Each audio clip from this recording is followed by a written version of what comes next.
Hi, and welcome back to Reflect Forward. I'm your host, Carrie Siggins, and I'm so glad you are here today. Today is an advice from a CEO episode, and we're going to talk about the most common employee complaints and what you, as a manager or leader, can do to address them.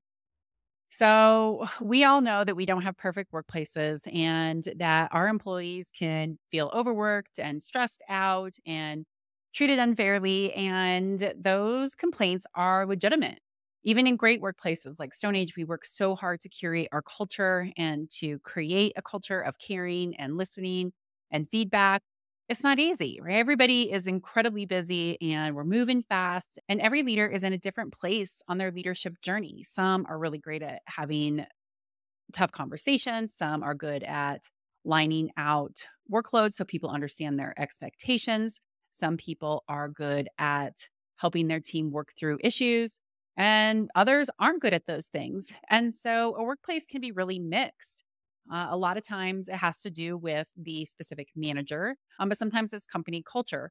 And so I thought I would talk about these because there are things that we can do as leaders to fix it. Because we as leaders need to fix these issues, address these issues, knowing that we're not going to always get it right and knowing that we can't fix all of the issues in our workplace at once. It takes time to turn a toxic culture into a good culture. It takes time to turn a good culture into a great culture. And it always takes constant work to keep a culture great. And the reason I wanted to talk about this today is just to give you the top few most common employee complaints so you have them front and center so that you can start to dig into them. And I know it might feel a little overwhelming to start to address these things. I know that when our culture is ebbing and flowing right now, we're in a little bit of an ebb. We had a monster of a month, had a record setting month, and our teams are burnt out. They are tired. They have been doing more with less. And I know that that impacts morale. And so it constantly ebbs and flows. And so it's not like once you fix one of these issues that it's done and it's going to be perfect forever. It takes constant vigilance, constant paying attention to your culture to make sure that you're addressing issues when they come up because they always will come up, especially if you're a growing company. All right. So, what are the top most common complaints? First and foremost, communication. If you are not communicating well, your employees are in the dark. And when they're in the dark, they're telling themselves stories about what's going on. When you're in the dark, you get frustrated, you feel demoralized. Everybody wants to understand the why. They want to understand the why behind important decisions, changes that are coming down, updates within the company. And when they're not getting that information, they make up their own stories or they feel that maybe leadership doesn't trust them to know what's going on. Maybe they feel like there's broken processes that cause a lack of communication. Maybe there's a teammate that isn't doing a good job communicating and it's creating all kinds of issues. There's communication issues all throughout the organization. And in fact, communication issues are probably the number one reason why the world is in the state that it is because humans can unfortunately be such poor communicators. So to address this, this is what I suggest. One, do regular check-ins with your employees. I have weekly tag ups with each one of my direct reports. And we talk about the things that are going on, updates that they need to know about. They can ask me questions. I can relay information. We can brainstorm things. Regular check ins matter. It's the easiest way to be able to communicate with your employees. Have regular check ins. If you can't do one on ones weekly because you have too many direct reports, then certainly do it bi weekly. It's so incredibly important to meet with your teammates to keep them informed. Email updates work very well. Picking up the phone and calling people, pulling a team together when you need to communicate, making sure that you have all of the things that you need to communicate to your team written down so you don't miss one during your weekly team meetings or monthly team meetings, however you have them. You have to be diligent in making sure that you are communicating what's going on. And if you forget to communicate something or you assume that somebody else communicated it and it didn't, own it. Take responsibility for it. Don't get frustrated. Don't blame. Take responsibility for it because your job as a leader is to communicate. So these are some of the ways that we work on improving communication. I think that at Stone Age, Where people get frustrated the most about a lack of communication would be because of poor processes. So, my best advice to you is be as transparent as you can and be very committed to keeping your employees in the loop. Write the things down that you need to tell them and own it if you forget. So, another common workplace complaint is unfair treatment. People want to be treated equally, they want to be compared fairly to their peers. And fairness is a tough one because I think everybody's definition of fair is different. So, it's really hard for managers and leaders to say, well, this is what's fair for everybody because it might not feel that way to another employee. And I feel that we try to create fairness within a workplace by using policies. And by all means, you need to have policies and you need to have procedures to create a framework. But I think where leaders go wrong is that they don't take into consideration the individual situation or the situation that's happening with the team and then make the best judgment. What we do at Stone Age is we try to create a framework for decision making so that managers have some guidance to be able to make decisions. They have some policies that are in place, but they also have the latitude to consider what is going on with that individual situation and be able to make what a fair decision based on the rest of the team, but also for that person. We did this in COVID. I've shared this story before where we had, yes, definitely a framework with some policies of this is how we're going to do things, but we considered every single person's situation when making a determination of how to handle a potential COVID exposure or positive test. And I think our employees really appreciated that. I think everybody wants to make sure that they're heard. So be very transparent in that framework. Be very transparent in how you're going to use policies to make decisions.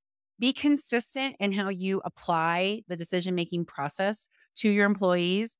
And this will make people feel like they are getting a fair shot, that their team is being treated fairly. When it comes to pay and promotions and work assignments, I think this is incredibly important.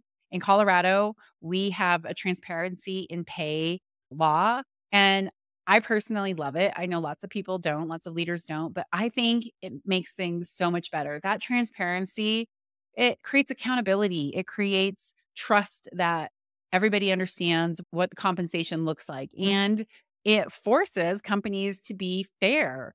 Same thing with promotions, about how we go about looking at internal candidates for promotions. We have a very fair process that everybody follows. Everybody has to submit a resume and a cover letter. Everybody goes through an interview process.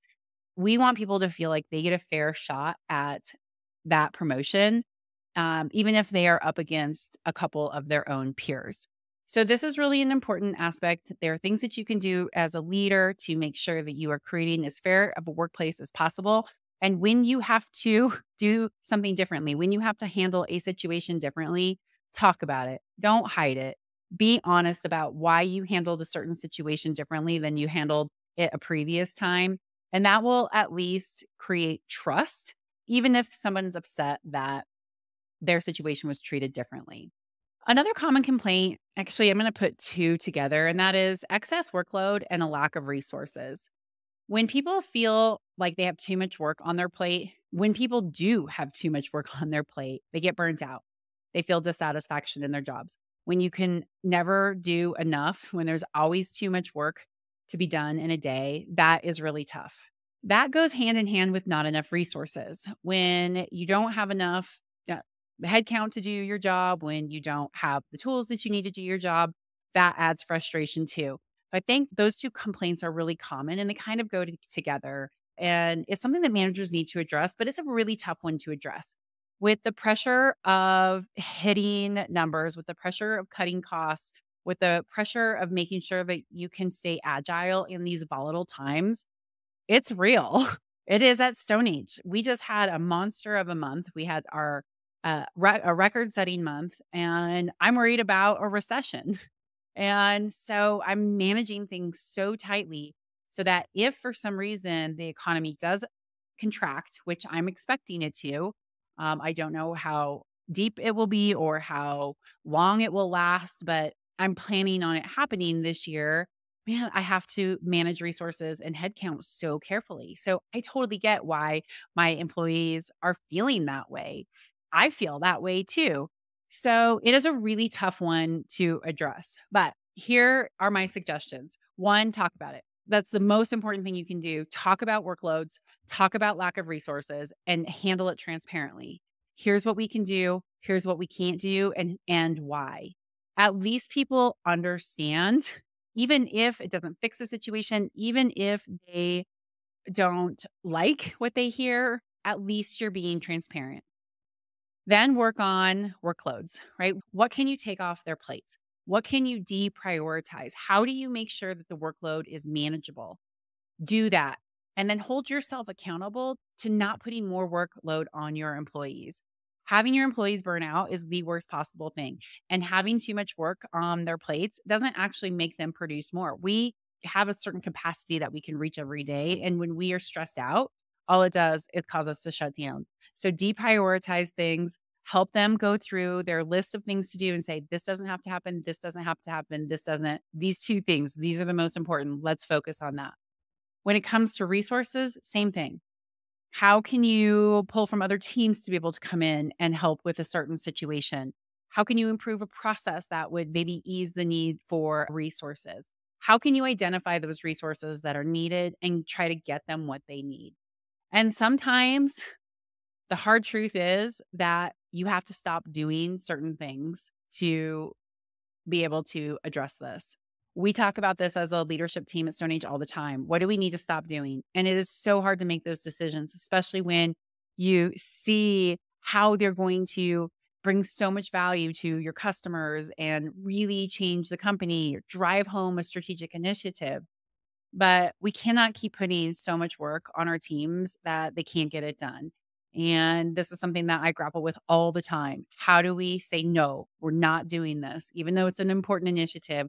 We're not doing it because we don't have the bandwidth to do it. We can't hire the people we need to go do this project. So we're going to have to back burner it. That's a really tough one. Another common complaint is lack of recognition. When people do not feel like their managers or leaders see that they're doing a good job, they wonder, why am I here doing this? And I don't think there are many people who feel like they get enough recognition. It is something that is so easy to do. You just have to remember to do it, and you have to be sincere when you're doing it. But giving recognition, it's the easiest thing you can do to improve morale. Telling somebody that they did a great job, saying thank you, I really appreciate for that work, celebrating achievements and milestones and contributions. You can do this verbally, you can do this through awards, you can do this through incentives, you can do this through promotions. There's so many ways that you can show your employees that you value them, that you recognize them, and that you appreciate their contributions, and it will improve morale. So, easy one to do. Easiest one on this list that I'm giving you to do is to just give more recognition. So, the next major complaint is poor management. Poor management is why most people leave companies. You can have a great manager in a company culture that's horrible and have a team that's thriving because of a great manager. But when you have a bad manager, it is demoralizing and very frustrating. So, how companies need to address this is management development.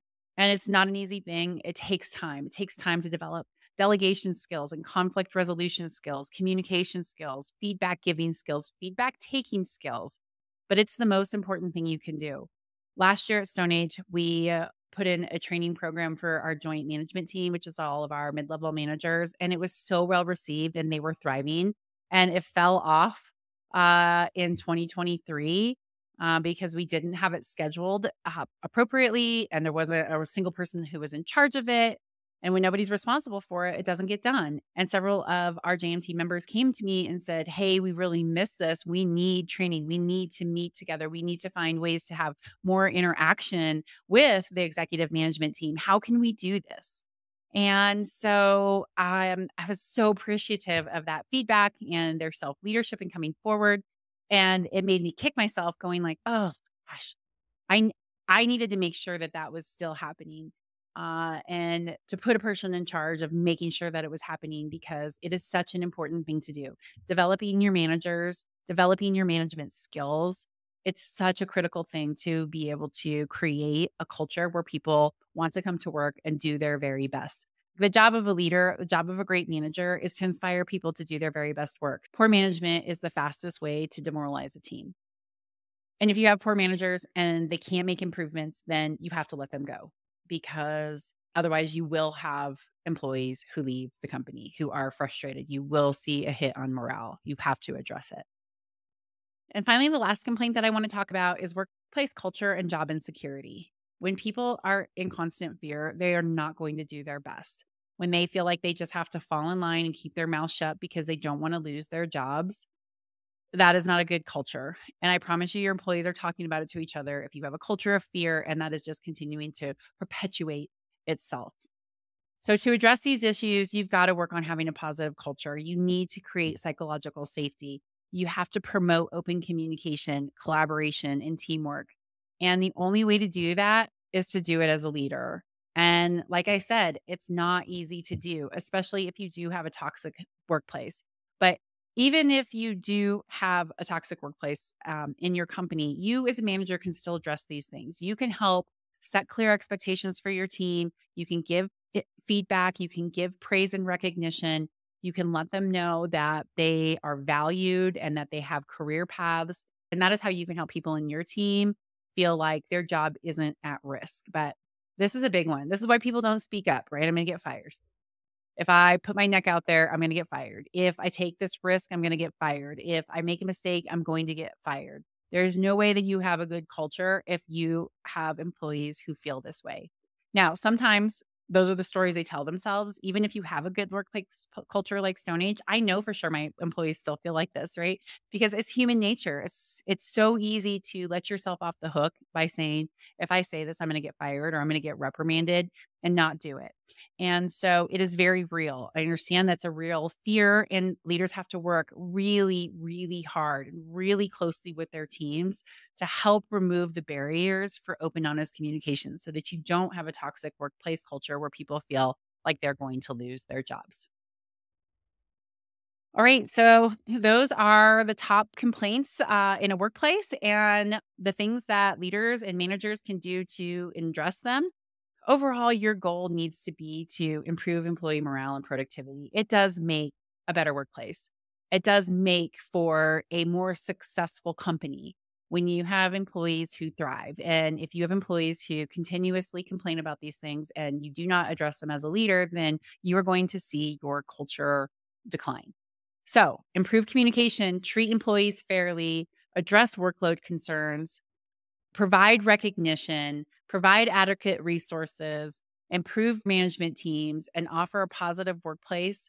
If you do these things, you can help your employees feel valued and supported and thrive. It's not easy. I get it. It can feel overwhelming. Just looking at this list, going, "Ooh, I might have to address that here at Stone Age." Yeah, I get it. It can be really tough. Okay, on to my question of the week. So, this came from a friend of mine, and she said, my boss is incredibly insecure and is so worried about looking bad that she doesn't trust her team. I don't feel like she trusts me.